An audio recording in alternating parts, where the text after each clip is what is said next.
English, say some words in Spanish, and then I'll open it up for any question. Ed Gonzalez, Harris County Sheriff. Just very heartbroken, very sad day here in our county and beyond. Just the loss of a hero, a loss of a deputy is just heartbreaking and something that we're never truly prepared for, and that's what we're confronted with today. I'll try to give just a brief recap of what we know and then kind of answer any questions and let you know what phase we're in now. I do want to emphasize that all of this is still somewhat preliminary. Believe it or not, we're still in the early stages of our investigation, so some information is still fragmented. We're still trying to put pieces together. We have an active manhunt and other pieces of the investigation all happening simultaneously. What we know is that yesterday evening, sometime at approximately 10 p.m., at the Little Caesars right behind me, there was some type of disturbance that had occurred.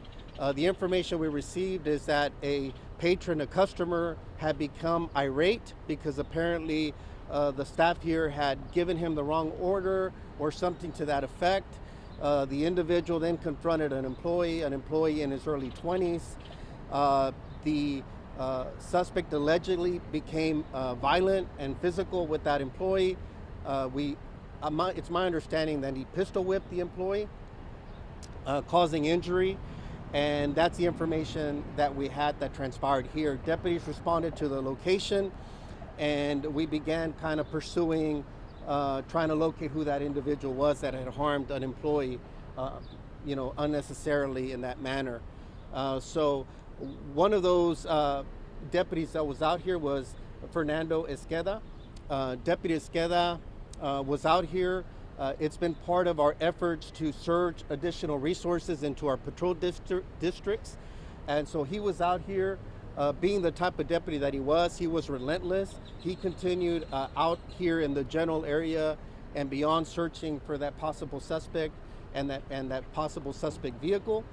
That investigation led him to the 10,300 block of Blue Wonder, which is several miles from here. At that point, and again, this is all still preliminary, he was conducting some type of follow-up investigation out there when he was possibly ambushed. We're still trying to get more information on that, but gunfire erupted and he was fatally struck.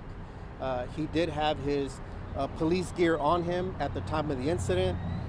Some colleagues were able to arrive quickly at the location, knowing that he was conducting a follow-up. Obviously, he was wounded, critically wounded at that point, and they made the decision to transport him in a private vehicle to a hospital where almost immediately he was pronounced deceased.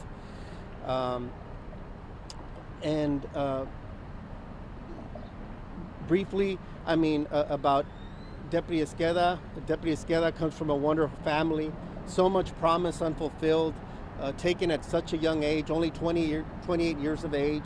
He had been with our agency now approximately 5 years and worked in our elite violent persons task force. So as a matter of his normal duties, he went after the worst of the worst in our community and did outstanding work. He joined our agency in 2019. He had graduated from the University of Houston Downtown Police Academy and also served with other agencies, and then early on had work patrol out in this district that we're in right now and also further north as well. So he was very familiar with the area. And so he was just outstanding. He loved being a deputy. He loved serving and protecting the community. He truly was a crime fighter, the type of deputies we want. And that's why we had them out here, is to fight crime. We knew a lot of people were going to be taking advantage of the storm and hurricane and people's hardship, and wanted to make sure that we were holding the line and protecting. So all our deputies have been working 12-hour shifts. Not only have they been impacted by the storms, but they're out here protecting and serving. And overnight, Deputy Eskeda lost his life in service to the community as he was trying to identify and locate a violent suspect. We did locate the vehicle that we believe was connected to the scene here at Little Caesars. There is still going to be a scene investigation that's undergoing at that location on Blue Wonder. Ronnie Palmer was not located at that location. He was identified as the alleged suspect in the aggravated assault. Charges have been filed. And on that, so he does have an active warrant, and he's also a person of interest at this point. No charges have been filed in connection to the capital murder of our deputy, but he is a person of interest. And so just with all those factors pieced together, he should be considered a person that's armed and dangerous.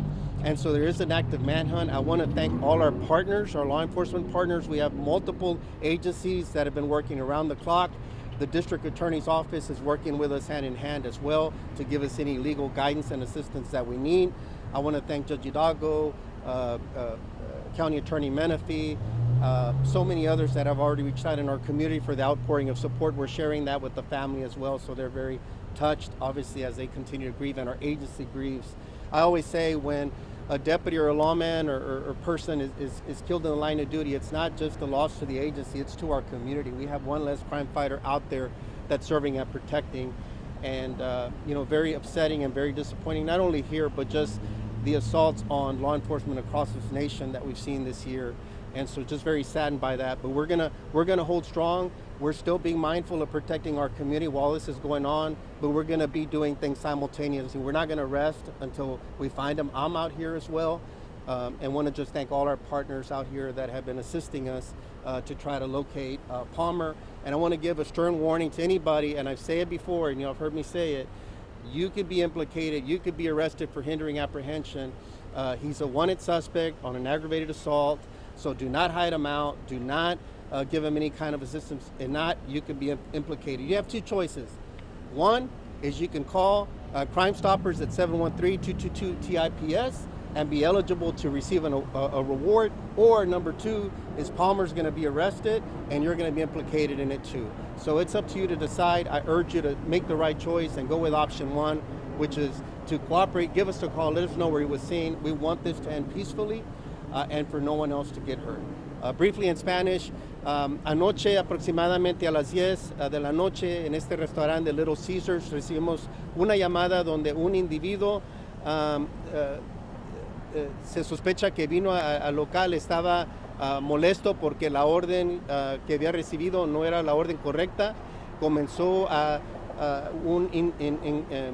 se enfrentó con uno de los empleados, un chavo de solamente como entre 20 a 25 años de edad, y lo comenzó a tocar. Nos dijeron que parece ser que lo atacó al empleado con una pistola de arma, que lo golpeó con la arma. No le disparó, pero sí lo golpeó de una manera grave y huyó de la local. El oficial Eska es uno de los oficiales extras que hemos tenido aquí esta semana para proteger a nuestra comunidad después del huracán que ocurrió, para que haya más vigilancia aquí en la comunidad. Él, por su propio hecho, comenzó a buscar y pudo localizar, nos imaginamos, algo que le dio pensar de que era el individuo responsable aquí. Y sí encontramos el carro en esa local que había estado conectado. No sabemos exactamente qué es lo que pasó, pero el oficial Eska fue asaltado con balas y fue herido. Fue trasladado a un hospital por otros oficiales en una manera de emergencia, pero lamentable murió casi al llegar al hospital, ya estaba muerto. Entonces nuestras oraciones están con su familia. El individuo es identificado como Ronnie Palmer.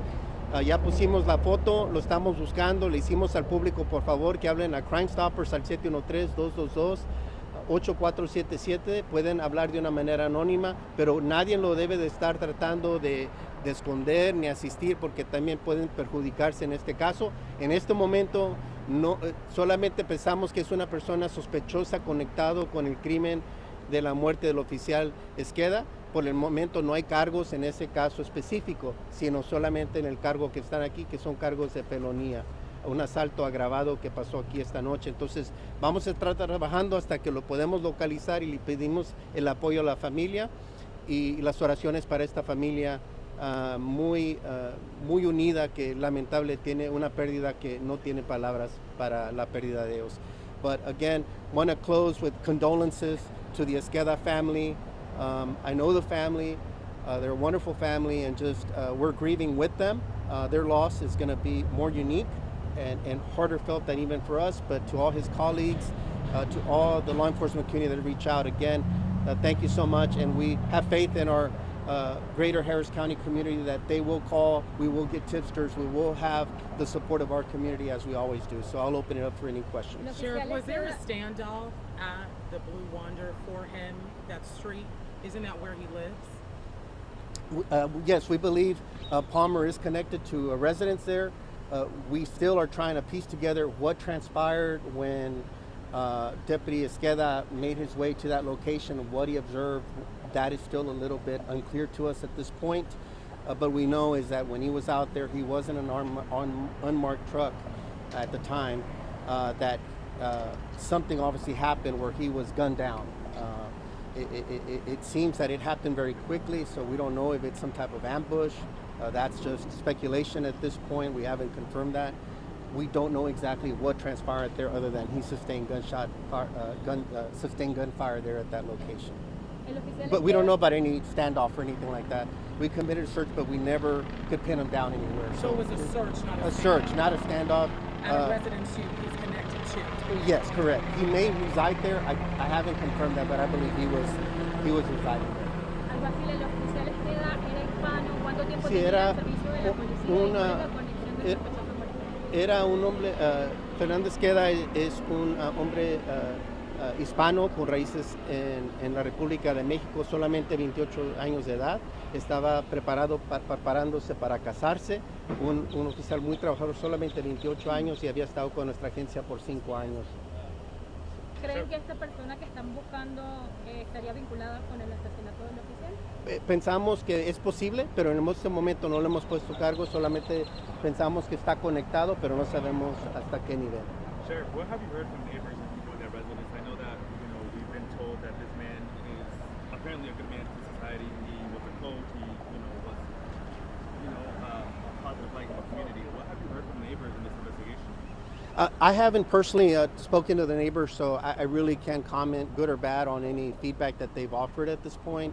It appears that Palmer may have been arrested years ago, last we know, but we don't know of anything recent at this point. That'll be part of, obviously, our investigation, just as we piece everything together. And look, if he's out there listening to us, turn yourself in. Let us talk to you. Let's find out what happened here.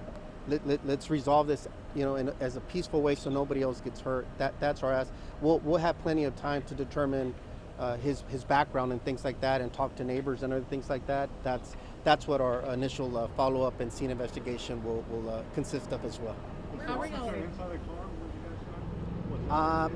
I'm not sure of that. I know he was removed from the vehicle, so I don't know if he fell out already or he was still in the truck. I don't know that detail yet. We've been kind of dealing with so many things at once. I don't know that specific detail. Where was his car found? It was found right off that Blue Wonder location, I'm sorry, the truck, the vehicle was found at the Blue Wonder location, okay. At the residence. Okay. At the residence. Yeah. The suspect's vehicle? Palmer's vehicle, or the vehicle associated. I don't know if it's his vehicle per se or he borrowed it. I don't know that. But the vehicle that was associated with this incident that initially led Eska to kind of start piecing things together. And again, I want to commend him. He was a crime fighter. He could have just said, all right, we took the report, let's go on to the next thing. But he was relentless, and he was going to let it go. Something about this really got to him, obviously.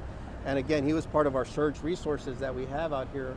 All our deputies been working 12-hour shifts, and then we added some more so we could be protecting the community. So he stayed with it, though, and he kept looking. And we think that was right around midnight when that happened. So it was maybe around 2 hours that had transpired, and he was still on it trying to locate who the suspect was.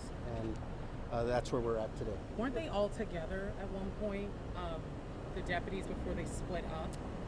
I'm not sure. That's part of what we're going to try to figure out. Like I said, he was part of our additional resources out here. So there may have been together for this initial call when it dropped. I'm sure it was like a fairly high priority call, considering it was some type of ag assault. But he went to that location by himself. I think they may have been there together at some point, and he just kept making rounds, trying to search for the vehicle, and eventually came back to the location. I don't know what he encountered or who he encountered. There may have been multiple suspects, or could have been one. Again, we don't know, and I want to be very clear, Palmer has not been charged in that case, but he is a person of interest, and we'd like to have a conversation with him. So right now he's just a person of interest. A person of interest in the capital murder. He's a suspect and has been charged in the aggravated assault here at this location, but we believe there could be a connection ultimately to both incidents. But we don't know to what extent. So when you guys searched his house, was there anyone else in there that gave any information? the search is still going to be underway at that location. Just we had to get legal guidance and other warrants and things like that. So I believe that's still an ongoing process this morning. I do not believe there's been a deep dive or search as of yet. But in terms of personnel or people there, I don't believe there was anybody at the home at the time. But I may be wrong, but I wasn't giving any indication that there were other people in the house at the time. Since We were he's told just- they tore down the garage. What was that for? Did you hear anything about that? I don't know if they attempted to make entry or not. I don't know what happened. Since there's not necessarily a suspect, is there a blue alert issued in the state for this guy? Probably not, because he hasn't been charged with this yet, other than just being a person of interest. But we do have an active warrant for him, a felony warrant, and so we're pursuing him on that. But again, he's a person of interest on the other, and we're getting his information out there as well. And I'll check with our team to see if a blue warrant is authorized under the circumstances that we have right here. If it is, obviously we'll use every tool. But for now, he's still showing one everywhere. So again, want to make sure that whoever knows his whereabouts to please call it in. Alguacil, ¿esta área en específica tiene electricidad, tiene energía eléctrica y si se les ha hecho difícil ver las cámaras de seguridad puesto que esto ocurrió en la noche? No he hablado con los investigadores sobre ese tema en particular, pero es algo que siempre pedimos, es que por favor utilicen sus cámaras para ver si pudieron ver algo que sucedió. She was asking that appears that residential area around Blue Wonder does have some power, and if surveillance footage or anything has been captured. Again, it's been a very dynamic, active scene all throughout the night, so I haven't been given that specific detail of any videos being captured, but that's always kind of protocol that we always ask our community to please review their cameras if they have them. Anything that they may have heard or seen, it would have been around any time, potentially from the 10 o'clock hour when this happened all the way to right around midnight when the shooting of Deputy Eska occurred. Where's the deputy's car now? The deputy's car, Is that still at the scene? I'm not sure if I haven't made it out to the physical scene yet, so I don't know if they still have it there. It was there. I don't know if it's since been moved out there. They may have been dealing with the external aspects of the scene before they could get into the house. Where was he shot? Where was he shot? Upper torso somewhere, but I don't know the exact location. Was that his personal truck or? It was a county vehicle that he used for his assignment. Was he undercover? He was in uniform. He was just doing additional patrol duties out here to support in a quasi undercover surveillance kind of aspect, but obviously was in uniform as well, and so that's what he was doing. Generally speaking, have you guys been dealing with more calls than normal of violence or aggression because of the power outage and heat and things like that? We've seen an increase in calls overall, a pretty high volume for a variety of things. We haven't measured it yet, just because we're still in the middle of it. If it's been like increased violence per se, obviously everybody's patience is wearing thin. I posted something yesterday with the long lines and gas and food and people's tempers. I mean, power outages. Our community is suffering, and so I'm not sure yet if we've pinpointed to see if there's an uptick in more violence. We've been able to, I feel fairly confident we've been able to really keep a lid on a lot of violent crime with the increased presence all throughout the district around the clock. I've been out there at times myself, and there's still nonsense happening. It's still happening for sure. But I don't know if there's necessarily an uptick, just more than people being frustrated, aggressive driving and things like that, cutting in front of people, or the situations that happen at the gas stations. Were you all able to get video from the Little Caesars that showed the incident? Is that how you identified Ronald Palmer? I haven't gotten into what steps they got to identify that. Like the team had already, the initial deputies, including Eska, had already done a good job of getting on this pretty quickly. And so that was one aspect of the information. So we have a lot of simultaneous investigation is happening all at once. So some of that initial police work that they did was instrumental in kind of us being able to piece it pretty quickly on Palmer's alleged involvement in the aggravated assault here at the location. Do we have his age? I think he was born in '79. I posted it on the post. I don't have it in front of me. Did we find out what happened with the communication issue when it came to the radios versus the cell phone? No, not sure exactly what happened. Everything transpired pretty quick. It appears, or it seems that he was out there on his own when this transpired. And I think he was on the phone. I don't know if he had any issues with his radio or not. It does not appear that he put himself out there per se to say, I'm at this location right now. So that's just part of, we'll have to just figure out what happened, or maybe, again, that's why he may have been ambushed, where he didn't anticipate somebody maybe walking up on him or something. Again, that's all speculation at this point. But it seemed like it whatever happened, or however it transpired, it went down very quickly. Okay. And just to confirm, he was not ambushed while he was on the cell phone. It was afterwards. And do you know how long afterwards? It seems like it happened around the same time, but I don't know the sequence, or he was on the phone at that exact time or not, but it was all within that sequence of events. That's why I think it may have happened very quickly. And he didn't even get a chance to fire his weapon, correct? From our early initial investigation, it does not appear that he had a chance to return fire. And when you hear this all started with the wrong pizza order, what's your message to the community about it? You know, it's so frustrating. I mean, senseless violence, and I mean, we've talked about this before. We've heard other incidents of people upset over an order. It's like people just need to chill out, just make better decisions. It's okay. It's not the end of the world. These people are here providing a service and trying to serve the community instead of being shut down. I'm sure they probably have hardships in their own homes, probably not getting paid a lot of money, and just to serve the community, it didn't have to get to this point. Obviously, regardless of what ultimately happened to Eska, even these people were traumatized as well, and they'll forever be connected perhaps to the broader situation with Eska. It's just heartbreaking. A lot of this crime is so senseless and unnecessary, and people just take to violence so quickly. And again, we know it's hot. We know people are without power. There's other things, dynamics happening. We get it. We're all human, but all our communities suffering. It's been a tough week, and we just got to stick together and get through this, and we will. But we're not going to rest until we locate Palmer and get to the bottom of it, or anybody else that may have been involved. And if anybody else was out there, come forward and give us information. Phone it in. So where do you go next from here? I'm going to be out in the field. We're around the clock. We're meeting, debriefing, trying to. It's an active manhunt at this point, and any developments, we'll make sure we update it. And so we appreciate all our media partners for always giving information out, and we appreciate it. You're an important part of protecting our community. And Sheriff, when you find out if the truck in the driveway with the bullet holes at the scene belonged to the deputy, is there a way to get that information? The truck, if it had bullet strikes, it would have been his truck. Just wanted to yes, make sure it was a pickup truck. Okay. So it would have been. Yes, truck, so it that was is- a pickup okay. truck. Yes. Anybody else?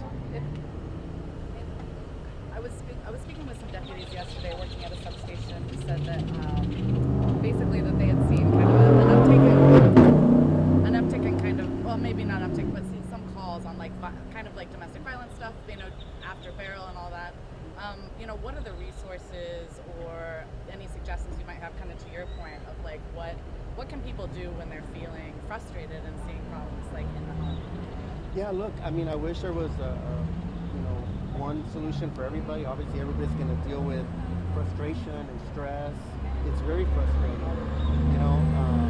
but there's got to be other options. I know I personally have advertised some of the cooling centers that are out there that are options. Other resources are available. A lot of the area elected officials are sharing and providing information on providing water and other things. So there are a lot of things, and unfortunately, just like we saw during COVID, for example, when people are holed up in a location, you get kind of that cabin fever that's referenced sometimes where temperature's already low, there's other triggers, and people just lose their cool, and it leads to increased domestic violence. I was out there, the other night, and you hear just the calls for service disturbances happening. I'm like, man, we're in the middle of a recovery of a hurricane. We've all been impacted. People are still feuding and having conflict. And you would think that it would be like, hey, let's unite and let's get through this together. But there's still disturbances and issues going on. Intoxicated drivers and impaired drivers and things like that. But yeah, there's not one thing, just there's resources out there, and follow your media outlets for resources. I'm sure all of you are providing information on resources. Can y'all provide a recent picture of Ronald so we can get out there? The one I Get their eyes posted, on I him? think the most recent we Okay. had. Thank y'all very much. Thank you.